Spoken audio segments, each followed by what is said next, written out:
A little bit of history about TNG. We've just turned 10, so we're really pleased and proud of that. We're Kiwi owned and operated, and we're really proud of that as well. You know, to be a little Kiwi business is quite cool. It's actually really cool. And I love it to bits. And Mike said to me earlier on this morning, he said, look, what's this all about? What's your involvement? I said, look, I started my other business, which is a great business. It's a franchising business in construction, not so good at the moment because we can't put a jib on walls, but I started that business and it's doing pretty well. And I'm lucky enough to spend my time opening groups and talking about networking with business owners and sharing how to get the most out of networking and growing your business through that. And I've grown a pretty considerable business through networking in my other business as well. So it's been very good to me. And Thea will tell you the same experience. So this business was really set up to give back to business owners. And I remember the very first day that I went into business in my construction company, and I had there were a couple of people who said they came out of the corporate world. It's pretty scary. And you got this big salary, and it's 2007, GFC's hitting. And the reason I left the corporate world is because my Australian investor owners wanted me to lay off 18 people, and I just didn't have the heart to do that. I'd already done that previously in the UK. And so I plugged my laptop in at home and turn it on, and I know what business I want to do. I know I want it to be in renovations and maintenance, and then this kind of dark cloud comes over me, and I'm like, what do I do now? I don't have any money I had enough to sign right and get some business cards, so if any of you can relate to that, it's pretty tough. If I went to the bank, they would say, you can't have an overdraft, you're self-employed, which I learnt pretty quickly. So I needed to learn how to grow a business, and so I started to network. And networking isn't just about what happens in rooms like this. For those of you who have children or grandchildren, some of you in sport, it's about what happens on those sports sidelines. I've had so many people come up to me when I've got a branded shirt on. Well done for the brand, that's cool, it's you. And say to me, oh, do you do renovations or maintenance? Can I have a card? Or I've got a branded car in the car park. There's lots of other things that you can do in networking. There's Rotary and there's Lions and there's all those other things. They're all networking opportunities. That's all good. A lot of people go to church and they use that as their networking. That's absolutely fine. But this is structured networking, and so it's got a structure, everyone gets a turn. And what I want to do today is really help you and I guess when you leave here, want to join, but understand how to maximise, how to get a lot out of these networking, whether you go to another networking format or whether you come to TNG, or if you're a female and you go to Venus, if there's Venus in Christchurch, then how do you get the most out of that? Who's networked before in structured networking? Just put your hands up, anybody? So just a few of you, cool. Okay, so there is a rule of thumb in networking that if you join for longer than 4 years, you stay for longer than 10. Really cool if you're a membership-based business like ours. But you've got to be engaged for 4 years to become kind of that tenure. And we've got a lot of members who have been with us the whole journey for 10 years. But look, most important thing is why should you network? The first thing really is because it gives you energy. I know it's Friday at lunchtime and everyone's probably thinking about going home, aren't they? Probably, or I know I just can't wait till tomorrow night for the rugby, but it gives you energy.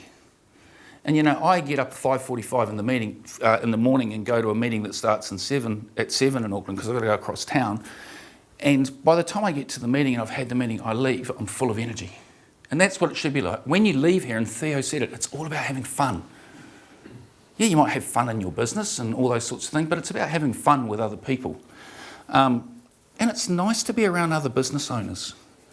Where can you sit and get advice from, luckily today I think 3 lawyers, 4 insurance brokers, 2 accountants and a partridge in a pear tree, but where can you sit, I'm serious, where can you sit and just have a chat with a real estate agent without feeling like they want to sell your home, and just say, look, if I sold my place, what do you think? Where can you sit with, a guy who's been in insurance for, 50 years? Is that fair? Not quite. 5. I'll just pick on you. He looks younger than he is. Where can you sit with those people? Where could you sit with a lawyer who's got, how many years experience and ask a question and you don't charge me $350? Is that, I don't know what the rates are in Christchurch, but in Auckland that's probably cheap. Where do you get that? You get that at a networking group because you all sit together and you learn from each other. And if you're new in business, that's awesome. And if you've been around a while, then isn't that a really good opportunity to give something back to other people and to share your experience? That's just an awesome thing to do. So you learn and you help each other. That's a really good part of it. It's also a really good opportunity to grow your business. Yes, through referrals. If you turn up and you're enthusiastic and you're well presented and all those things, you'll get referrals. There's no doubt about that. You won't get them quickly in networking. If you do, that's luck. But there is an opportunity to grow your business. Every person in this room will know 10 people, at least, that can give you business. You've just got to plant the seed in their mind of what you want. So 30 odd people in the room today, times 10, and then when you connect to those 10, it starts to become hundreds and thousands, doesn't it? And that's the true power of networking. You make a lot of friends through networking. Business is lonely. We've just been through a pandemic. I'm from Auckland. We were locked down for 110 days. I couldn't operate my businesses. And, you know, the business coaches that tell you to pivot can bugger off because sometimes you can't. You know, we took our networking meetings online, that's all fine. But my construction company stopped. 10 franchises couldn't work. So, you know, that's tough.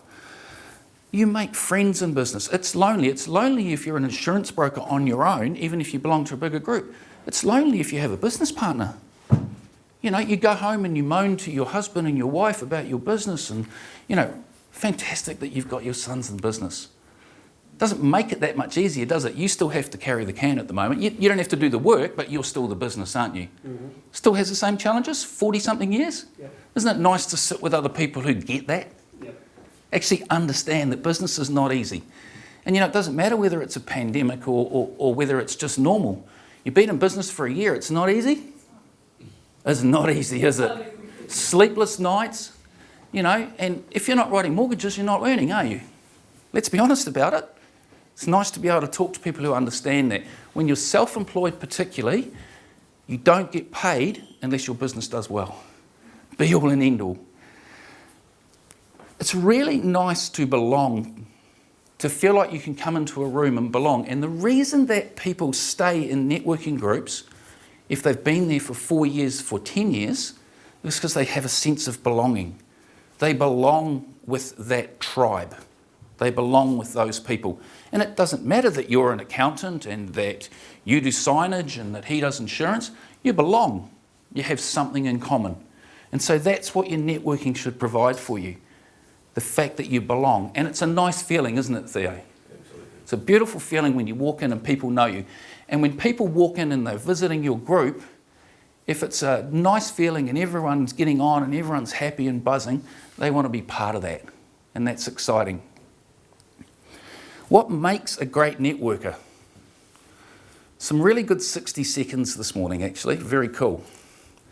But what makes a really good networker and a great networker is an attitude to turn up at every meeting. So T&G is fortnightly, folks. You only have to come every second week.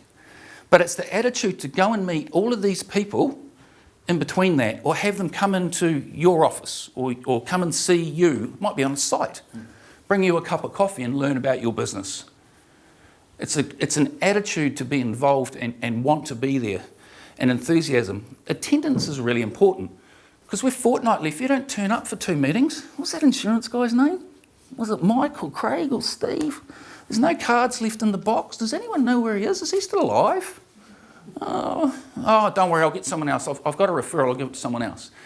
It's really important to turn up. Consistency is key. It's a little bit like going to work. Turn up. I want to tell you what a great 60 seconds, and we have a T&G online forum every Friday, which anybody from T&G across the country can come onto, and we have a speaker from generally one of our groups. So today we had a professional speaker, and she was absolutely amazing. And she spoke about connecting people in 60 seconds and things like that, and she was really good. But she didn't say anything that I won't tell you today. She just put it a different way, would be a good way to put it. But a really good 60 seconds starts off with who you are and what you do, or a really good catchphrase. Who knows what makes us old or something? It was terrible. I'm sitting next to them going, you're talking about me. Seriously, go and stand over there. But, you know, it's 60 seconds is 60 seconds, so you've got to have it in 60 seconds. Us boys, we find it really hard to concentrate at minute, we go, oh, you sit down now. And in the back of our head, we're going, minute 5, minute 10, okay, shut up now. Please sit down. Next person. Girls, not so bad. They're good listeners. They're really good listeners. But it has to be who you are, what you do. An example of a client that you've helped. And I heard Pharmac twice today. So clearly there's an issue that people are getting sick and the drugs are not funded by Pharmac. And we all hear that on the news, don't we? So it's clear insurance brokers are aware of it. I've been at a lot of meetings recently and insurance brokers aren't talking about Pharmac. So automatically I'm interested in that whole Pharmac thing, what's going on. So that's caught my attention. I'm interested in anybody who talks about health and well-being because it's very important to me. And so that 60 seconds, who I am, what I do, a good example of a client, and you spoke very well about we're there when you fall off the end of the cliff and all those sorts of things. And, you know, I have a client, so you give an example, have a client who has throat cancer and they've just had a payout. So if I'm sitting there and I'm thinking about my friends and my family, I'm thinking, wow, she's somebody I can trust. And she very cleverly said, I pay. Did you notice that? I pay out, because she feels personal about it. I pay out the lump sum. I take care of them ongoing. So you go, wow, that's pretty cool. Subtle, but very well done. So as an insurance broker, she's making a point of difference that, you know, yes, your premium might be really expensive and I'm getting old, and I'm moaning to Mike about it today. It's just costing me more every year. But I want to know what's going to happen. So from an accountant, all well and good that you meet every 3 months. That's better than most accountants I know. That's lovely. Give me an example of somebody got absolutely screwed by the tax man. Not now, but give me an example. If a client comes and they're almost in tears or they're on the phone, you know, they owe $160,000 in terminal tax and they can't pay it. And they're looking for a new accountant. You know, they've come to see us because they need a new accountant. This is what we did to fix that. We negotiated a deal with the IRD where they can pay that off over the next 12 months. I just think you're the most amazing accountants in the world. Fair enough? Yeah. Give me an example of some branding you're doing at the moment. You talked about Dulux this morning. That's a pretty big name. You're doing some signs for Dulux. So the credibility is Dulux. Everybody in New Zealand knows who that is. And then what am I doing with that and how are they using it? And how is it making their product or service better? How is it making their product or service better? Use a prop. The girl's very nicely pointed out. Those are his candles. Isn't that beautiful? I have a partner who loves candles, so that's actually really cool. And she'll be on that website this afternoon, costing me a fortune. But, so use a prop. So when I'm speaking, I often use a calculator and a hammer. And I don't actually pick it up, but people always see it. And eventually the questions come out, what's going on with the calculator and the hammer? The calculator reminds me that I left school at 15 and I have no education. I was a terrible student. I hated school. I thought the teachers were dumb. Came back to bite me a few times in life. So it teaches me that I should know the math and that having good accountants and people around me make it work for me. I need those people that have the math brain. The hammer is because I own a considerable size construction company with 10 franchises.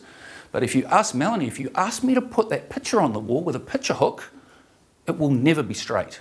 I can't even do that. I'm not a tradie. So it reminds me of things when I'm speaking, but I use them as props. So what props could you bring? I'll give you a couple of one-liners that you can use, and I'll give you examples of a couple of one-liners that people have used recently. There's a guy that builds websites in Palmerston North last week, and he said, I build beautiful websites, and this is what I do, and it's really good. And then he said, but I do not take your website and try and do anything with it. I will build you a new website. I do not put lipstick on pigs. Where does that come from? And everybody just did exactly that. They went, really? And then another lady stands up, and I mean, you can put whatever connotations on the end of this that you want, and she goes, my business, and you ladies are like this, is called Naked Accounting. And I strip your business bare. Absolutely amazing. So what line could you use, or tag that you use, people will remember you in 60 seconds? That's a good 60 seconds. 10 minutes is really easy. It's 3 minutes about you. So Theo kindly introduced me this morning. What he didn't tell you is I am a Blues supporter, passionate. I'm an All Black supporter, passionate, probably more passionate than the Blues. I love fishing and I love business, anything to do with business. And in my spare time, Melanie is my partner. We live on a lifestyle block in Dairy Flat, which is north of Auckland. We have 2 big Rottweilers and a cat, and I absolutely love my life. So that would be a good intro, who you are, and then another couple of minutes about what you do. Talk about your business. Then tell me about some of your clients. Who are your clients? You might not need to name them, but give me some examples. And then it's that whole, this is how we help them. So give me a story. Give me a story about how you've helped people. What did she call it this morning? She had a name for it. Use storytelling. She said use storytelling. Find a story. Who's the last person you couldn't get a mortgage, ended up with you, got him a mortgage? That's a good story. Because it's tough, isn't it? We know it's tough. We've got 5 young adults, 2 21-year-olds and 3 kids having an 18th birthday on the weekend together. And I don't know how they're going to get into a house, you know? So I want to hear a story. How do you make that happen? That's gold. If you're a lawyer, how did you help your client? What did you do? You know, everyone kind of has different impressions of lawyers. I know after 15 years in business how important they are. They've got me through a lot of business and a lot of personal stuff. Give us a story. You don't have to name the facts or anything, but this was a client, this is what I did, this is the outcome. Maybe it's that you helped someone sell a business and they got a better price. Or you told someone not to buy a business and these were the reasons why. There's plenty of those, aren't there? So that's a really good 10-minute. And at both 60 seconds and 10 minutes, it's really important to ask for a referral. Now, it's really difficult when you're a real estate agent to ask for a referral or an insurance person because everybody could be a referral for me. That's actually correct. If you're a lawyer, ask the same question every time. I want to talk to people who are looking at buying or selling their businesses. And say that 7 times, 7 meetings in a row. If you're an accountant, it could be, for instance, that, and I'll use the IRD because I really don't like them, is anybody that's talked about the IRD or not being able to make a GST payment, maybe they need a better accountant. That would be a really good hook for me. You know, because I meet lots of business owners who moan about how much tax they pay, but they don't do anything about it. And as a real estate agent, it might be... you know, your parents. Most people have still got parents in the room, I'm guessing. Some of us, all of us. You know, are your parents looking to sell and move into a retirement home? Did you know that we can offer a full service package because, you know, we've got a team that does the moving and the logistics and the decluttering, Melanie, decluttering part of the whole thing. So we're not just real estate agents, we do the whole thing. We'll look after your parents. So maybe you pick on parents.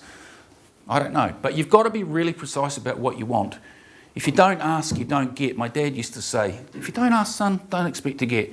And if it doesn't work, ask again. So that's a really good 10 minutes.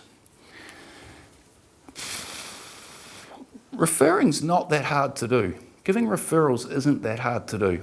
People always say to me, I don't know how to give a referral. You know, they go around the meeting at the end of it and they say, have you got any referrals or did you give any referrals? And I don't know what to do. It's because they don't think about it. It's because they don't think about it. And they're not thinking about helping other people, they're thinking about helping themselves. So if you turn it around and every time somebody stands up or you meet someone and you think, how could I help you? Who do I know that could benefit from your services?